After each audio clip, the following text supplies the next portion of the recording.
ஃபைனலாக ஹோண்டாவோட neo sports model CB 125R இந்தியாவில் லான்ச் வந்து அனௌன்ஸ் பண்ணியிருக்காங்க. எந்த பைக்குக்கு ரைவலாக லான்ச் பண்ண போகிறாங்கன்னு பார்த்தீங்கன்னா கேடிஎம்மோட டியூக் 125க்கு ரைவலாக இந்த சிபி 125R இந்தியாவில் லான்ச் பண்ண போகிறதா அனௌன்ஸ் பண்ணியிருக்காங்க. இந்த சிபி 125R என்ன கான்ஃபிகரேஷனில் லான்ச் பண்ண போகிறாங்க, என்ன மாதிரியான ப்ரைஸை எதிர்பார்க்கலாம் அண்ட் எப்போ லான்ச் பண்ண போகிறாங்க அப்படிங்கிறத கொஞ்சம் டீட்டெயில்டாக நம்ம இந்த வீடியோவில் பார்க்கலாம். உங்களுக்கு இந்தியாவில் இருக்கக்கூடிய பைக்ஸில் எந்த பைக் ரொம்ப பிடிக்கும் அப்படிங்கிறத கமெண்ட் செக்ஷனில் கமெண்ட் பண்ணுங்கள். இந்த வீடியோ பிடிச்சிருந்தா லைக் பண்ணிக்கோங்க, நம்ம சேனல் பிடிச்சிருந்தா சப்ஸ்கிரைப் பண்ணிக்கோங்க.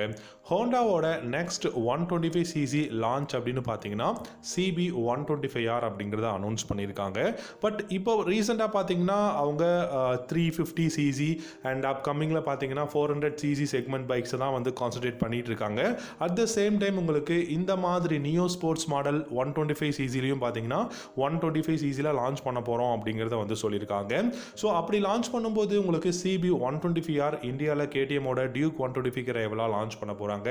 இப்போ ரீசெண்டாக கூட பார்த்தீங்க அப்படின்னா சிபி 300Rக்கு 37,000 எக்ஷோரூம் ப்ரைஸ்லேருந்தே உங்களுக்கு கட் ஆஃப் பண்ணி உங்களுக்கு வெறும் 2,40,000 எக்ஷோரூம் ப்ரைஸில் லான்ச் பண்ணியிருக்காங்க. 2023 மாடல் தீபாவளி ஆஃபர்னு சொல்லிட்டு. ஸோ அந்த மாதிரி நிறைய பெஸ்ட்டான ஆஃபர்ஸும் ஹோண்டா வந்து கொடுக்குறாங்க. அதே மாதிரி நல்ல பெஸ்ட்டான பைக்ஸும் இந்தியாவில் வந்து லான்ச் பண்ண போகிறாங்க. இந்த சிபி 125R 1,20,000 1,25,000 எக்ஷோரூம் ப்ரைஸில் இந்தியாவில் நம்ம எதிர்பார்க்கலாம். இந்த பைக்கோட டிசைன் பார்த்தீங்கன்னா சேம் சிபி 300Rோட எக்ஸாக்ட் டிசைன் தான் இருக்கும். சிபி 150Rோட எக்ஸாக்ட் டிசைன் தான் இருக்கும். டிசைனில் எந்த விதமான சேஞ்சஸும் கிடையாது. லுக் பார்த்தீங்க அப்படின்னா இந்தியாவில் கண்டிப்பாக ஒரு யூனிக்கான லுக்காக இருக்கும். சர்க்குலரான LED head lamps, LED tail lamps, LED indicators கொடுத்துருக்காங்க. ஹசார்ட் வார்னிங் ஸ்விட்சும் இந்த பைக்கில் இருக்கு. அண்டர் பெல்லி எக்ஸாஸ்ட் வந்து யூஸ் பண்ணியிருக்காங்க. ஸோ இந்த பைக்குக்கு மெயினான வந்து ஒரு அட்ராக்ஷனே பார்த்தீங்கன்னா அண்டர் பெல்லி எக்ஸாஸ்ட் இருக்கிறது தான் காரணம். ஸோ இப்போ நீங்கள் பார்க்குறது 300R இந்த பைக்லையுமே பார்த்தீங்க அப்படின்னா உங்களுக்கு சேம் டிசைன் தான் கொடுத்துருக்காங்க. இதோட டிசைன் தான் இப்போ சிபி 125Rக்கும் கொடுத்துருக்காங்க. இந்த பைக்கை பொறுத்த வரைக்கும் அப்ரைட்டான ஹேண்டில் பார்ஸ் இருக்குது, நல்ல ஸ்டெப் அப் சீட், அதுவும் ஸ்ப்ளிட் சீட் வந்து கொடுத்துருக்காங்க. Design wise build quality wise பர்ஃபெக்டாக இருக்குது.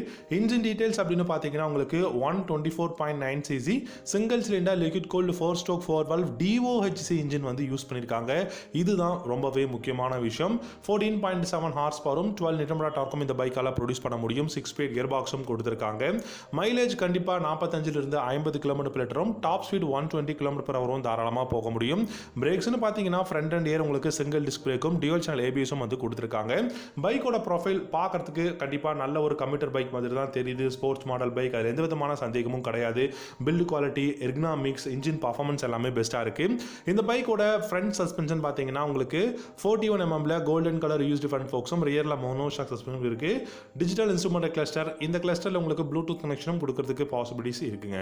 இந்த பைக்கை பொறுத்த வரைக்கும் டைமென்ஷன்ஸ் அப்படின்னு பார்த்தீங்கன்னா 10 liters of fuel tank capacity, 135 kg weight வந்து இருக்க போகுது. அண்ட் லைட் இன்ஜெக்ஷன் அப்படின்னு பார்த்தீங்கன்னா சர்க்குலரான LED head lamp, LED tail lamp, LED indicators, hazard warning ஸ்விட்சும் இந்த பைக்கில் வந்து இருக்கு. இந்த பைக்கில் முக்கியமான விஷயம் பார்த்தீங்கன்னா இதோட மெயினான விஷயம் இந்த பைக்கோட அந்த எர்கனாமிக்ஸ் தான். நல்ல ஒரு அக்ரெசிவான ரைடிங் எர்கனாமிக்ஸ் கொடுத்துருக்காங்க. லைக் நீங்கள் MT-15 பார்த்துருப்பீங்க, அந்த பொசிஷன் அப்படிங்கிறது ரொம்பவே இம்பார்ட்டன்ட். எர்கனாமிக்ஸ் சூப்பராக இருக்கும். ஸோ அதே தான் இந்த சிபி 125Rலையும் கொடுத்துருக்காங்க. இந்த பைக் நம்ம எப்போ எதிர்பார்க்கலாம் இந்தியன் கண்டிஷனில், இந்தியன் ரோட்ஸில் அப்படின்னு பார்த்தீங்கன்னா அப்கமிங், அதாவது 2024ஓட பிகினிங்லேயே கூட லான்ச் ஆகிறதுக்கு நிறைய பாசிபிலிட்டிஸ் இருக்குது. அப்கமிங் இந்த சிபி 125Rம் இந்தியாவில் ஒரு நல்ல அஃபோர்டபுள் ப்ரைஸில் ஹோண்டா வந்து லான்ச் பண்ணுறதுக்கான எல்லா சான்ஸுமே இருக்குது. இந்த பைக்கில் இன்னொரு முக்கியமான விஷயம் என்னென்னா இந்த பைக் நல்ல பெஸ்ட்டான கம்யூட்டர் பைக்குங்க. நீங்கள் நிறைய கண்ட்ரீஸில் எடுத்து பார்த்தீங்கன்னா நிறைய சேல் ஆகிக்கிட்டு இருக்க கம்யூட்டர் பைக்கில் நம்பர் 1 பொசிஷனில் சிபி 125R தான் இருக்கும். ஏன்னா இந்த பைக்கோட கம்ஃபர்டபுளான அந்த எர்கனாமிக்ஸாக இருக்கட்டும், இன்ஜின் பர்ஃபார்மன்ஸ், ஒரு சிட்டியில் டிராஃபிக்கில் நீங்கள் யூஸ் பண்ணுறதுக்கு பர்ஃபெக்டான ஒரு பைக் அப்படின்னா இந்த சிபி 125R தான் இருக்கும். நிறைய கலர்ஸ் யூஸ் பண்ணியிருக்காங்க. பிளாக், கிரே, அப்புறம் இப்போ நீங்கள் பார்க்குற இந்த ப்ளூ, கிரே, இந்த காம்பினேஷன், ரெட், இந்த மாதிரி பார்த்தீங்கன்னா நிறைய டியூவல் டோன் கலர்ஸும் இருக்குது. நிறைய சிங்கிள் கலர்ஸும் பார்த்தீங்கன்னா சூப்பராக கான்ட்ராஸ்டிங்காக கலர்ஸ் வந்து கொடுத்துருக்காங்க. டயர்ஸும் பார்க்கும்போது ஃப்ரண்ட் அண்ட் ரேர் நல்ல வைடான ரேடியல் டயர்ஸ் கொடுத்துருக்காங்க. 17 inch alloy wheel, tubeless radial tyre இருக்குது. என்னை பொறுத்த வரைக்கும் நல்ல பில்டு குவாலிட்டி, இன்ஜின் பர்ஃபார்மன்ஸ் இருக்கக்கூடிய one of the best bike இந்தியாவில் கூடிய சீக்கிரம் பார்க்கலாம்.